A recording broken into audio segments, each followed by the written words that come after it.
Accidental international dental implants hospital advanced టెక్నాలజీతో ఎటువంటి దంత సమస్యలకైనా మా స్పెషలిస్ట్ డాక్టర్లతో ట్రీట్మెంట్ చేయబడును. Root canal, implants, aligners, laser treatment మరియు జుట్టుకు సంబంధించిన సమస్యలు కూడా పరిష్కారం చేయబడును. మా చిరునామా beside Bhramarambika Mallikarjuna theatre, Hyderabad.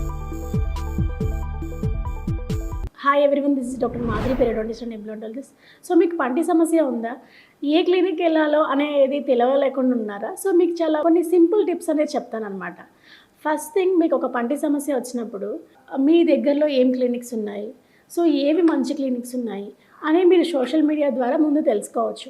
So ఎలా తెలుసుకోవచ్చు అంటే వాళ్ళ రివ్యూస్, వాళ్ళ రేటింగ్స్, సో ఆ రివ్యూస్లో ఎంత జెన్యూన్గా ఉన్నాయి, మేడం ఎంత ఎక్స్పర్ట్గా ఉన్నారు, లేదంటే ఎంత పేషెన్సీగా ఉన్నారు. దాంతోపాటు ఇంకెవరన్నా వర్డ్ ఆఫ్ మౌత్, అంటే ఇంకెవరన్నా ఓల్డ్ పేషెంట్స్ మీకు తెలిసిన వాళ్ళలో మీ సర్కిల్లోనే ఎవరైనా చెప్పారనుకోండి, సో అది ఇంకొక యాడెడ్ అడ్వాంటేజ్ అవుతుందన్నమాట. సో ఇవన్నీ తెలుసుకున్న తర్వాత మీరు కొన్ని క్లినిక్ షార్ట్ లిస్ట్ చేసి, దాని తర్వాత క్లినిక్ వెళ్ళిన తర్వాత ఆ క్లినిక్ ఎలా ఉంది, వాళ్ళ దగ్గర ఎక్విప్మెంట్స్ బాగున్నాయా, మనకు చేసే మేడం ఆర్ మనకు చేసే సార్, మేడం ఎంత ఎక్స్పర్ట్ ఉన్నారు, మేడంకి ఎంత ఇది ఉంది అనేది మనకి తెలిసిన తర్వాత మనం ఒకసారి అక్కడ ఉన్న ఓల్డ్ పేషెంట్స్ని ఎలా ఉంది ట్రీట్మెంట్ అని అడగొచ్చు. లేదు అంటే ఓల్డ్ పేషెంట్ యొక్క టెస్టిమోనియల్స్ ఉంటాయి, వాళ్ళది ఫోటోగ్రాఫ్తో సహా, అంటే బిఫోర్ ఎలా ఉంది, ఆఫ్టర్ ఎలా ఉంది, వాళ్ళ ఒపీనియన్ ఎలా ఉందన్న తర్వాత మీకు ఆ హాస్పిటల్ కానీ ఆ డాక్టర్ మీద కానీ నమ్మకం ఉంది అన్నప్పుడు మనము ట్రీట్మెంట్ అనేది స్టార్ట్ చేయించుకుంటూ ఉండాలి. ఎందుకు ఇలా అంటున్నాను అంటే, సో ఎవరో ఫ్రెండ్ చెప్పారు, రిలేటివ్ చెప్పారు, లేదు అంటే ఏదో వేరే వాళ్ళు చెప్పారని వెళ్ళటం వల్ల చాలామంది చాలా లాస్ అవుతూ ఉన్నారండి. సో సరైన ఎక్స్పీరియన్స్ డాక్టర్ దగ్గరికి వెళ్ళటం వల్ల రీసెంట్గా జరిగిన 2 ఎగ్జాంపుల్స్ మీకు ఎక్స్ప్లెయిన్ చేస్తున్నాను. సో నా దగ్గరికి లాస్ట్ వీక్ ఒక పేషెంట్ వచ్చారండి. సో జ్ఞానదంతము దాని పక్కనున్న పన్ను మిస్ అయ్యి వచ్చారు. ఏమైంది సార్, దవడదంతం పోయింది కదా, పన్ను ఎందుకు పెట్టించుకోలేదు అంటే, నాకు డెంటిస్ట్ అంటేనే భయం అవుతుంది మేడం. సో నాకు జ్ఞానదంతం నొప్పి ఉంటే ఒక డాక్టర్ దగ్గరికి వెళ్తే అది టిపికల్గా ఉంది, సర్జికల్ ఎక్స్ట్రాక్షన్ చేయాలని చెప్పారు ఆ డాక్టర్ గారు. కానీ నేను మా ఫ్రెండ్ ఒకతను, మా కజిన్ ఉన్నారు, సింపుల్గా చేస్తారు, బడ్జెట్ ఫ్రెండ్లీగా చేస్తారంటే అక్కడికి వెళ్ళారంట. సో అక్కడికి వెళ్ళగానే అది సర్జికల్గా ఏం అవసరం లేదు అని తీయటం స్టార్ట్ చేసి 2 to 3 అవర్స్ తీసుకున్నారంట. ఆ 3 అవర్స్ తీసుకున్నా సరే ఆ సర్జరికల్ ఆ ప్రొసీజర్ సరిగ్గా చేయకపోవటమే కాకుండా బ్యాడ్ థింగ్ ఏంటి అంటే ఆ జ్ఞానదంతం వల్ల ముందున్న దవడదంతం కూడా లూజ్ అయిందంట. సో అదే రోజు 3 అవర్స్ తర్వాత జ్ఞానదంతము ప్లస్ ముందున్న పన్ను తీసిన తర్వాత సారీ అది వీక్ అయింది అందుకని తీసా అని చెప్పారంట. సో అతను చాలా బ్యాడ్గా ఫీల్ అయ్యి దాని తర్వాత ఒక 2 years వరకు అసలు ఒక డెంటిస్ట్ దగ్గరికి అనే వెళ్ళలేదంట. సో ఇదొక bad experience by my patient in the other clinic. ఇంకొక పేషెంట్ వచ్చేసి అతను నార్త్ పేషెంట్ అండి. He came from something around Nanakram కూడా.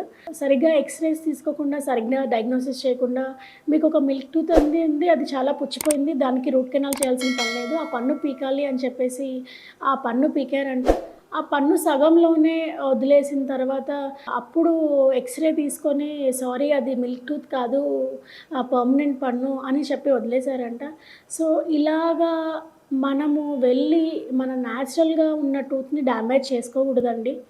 సో ఎంత అడ్వాన్స్డ్గా ఒక డాక్టర్ అనే వాళ్ళు చేసినా సరే దేవుడిచ్చిన పళ్ళతో అయితే సమానం కాదండి.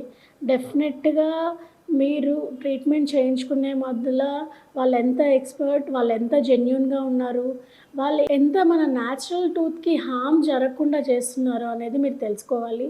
ఇంకొకటి సెకండ్ థింగ్, జ్ఞానదంతం కాకుండా ఇంకా వేరే ఏ పన్ను అయినా సరే మీకు డ్యామేజ్ అయింది, ఆ పన్ను తీయాలి అని చెప్పినప్పుడు డెఫినెట్గా ఒక సెకండ్ ఒపీనియన్కి వెళ్ళండి. ఎందుకు అంటే ఆ సెకండ్ ఒపీనియన్లో ఇప్పుడు ఆ డ్యామేజ్ అయింది మనం కాపాడి ఒక 5 to 10 years ఉంచొచ్చు అన్నది కొంతమంది ఆ విధంగా సేవింగ్ మోడ్లో ఆలోచిస్తారు. సో కొంతమంది డ్యామేజ్ వరకే ఆలోచిస్తారు కానీ ఎక్స్ట్రాక్షన్ తర్వాత అక్కడ ఇంప్లాంట్ వేయడానికి కుదిరిద్దా లేదా అని కూడా ఆలోచించరు. సో డెఫినెట్గా అది తీయటమే కాదు, దాని తర్వాత నెక్స్ట్ స్టెప్ ఏంటి, ఎలా చేయాలి అని కనుక్కొని సో ఫర్దర్గా మీరు డెసిషన్ తీసుకోవాలి. సో ఇలాగే ఇంకొక కేసు రీసెంట్గా ఏం జరిగింది అంటే వేరే చోట ఈజ్ జస్ట్ 12 ఇయర్స్ బాబు. ఆ బాబుకి దవడదంతం వచ్చింది అని తీసేశారు. ఆ 12 ఇయర్స్‌కి ఇంప్లాంట్ వేయాలి అని చెప్పారంట. సో, డెఫినెట్‌గా మనం ఒక ఇంప్లాంట్ అనేది వేయించుకోవాలి అంటే మన మాండిబులర్ బోన్ గానీ, మాక్సిలరీ బోన్ గానీ అది గ్రోత్ పీరియడ్‌లో మనం వేయకూడదు. 18 ఇయర్స్ ప్లస్ అప్పుడే వేయాల్సొస్తది. కానీ ఆ ఏజ్‌లో ఇంప్లాంట్ వేయటం వల్ల దాని యాంగులేషన్ కానీ, ఆ బోన్ వల్ల మన గ్రోత్ హిండ్రెన్స్ గానీ అయ్యే ఛాన్సెస్ ఉంటాయి. సో, ఇలా బేసిక్ ఫండా అనేది తెలుసుకొని దాని తర్వాతే ట్రీట్మెంట్ అనేది చేయించుకోండి. సో, మీరు చాలా దూరంగా ఉన్నారు.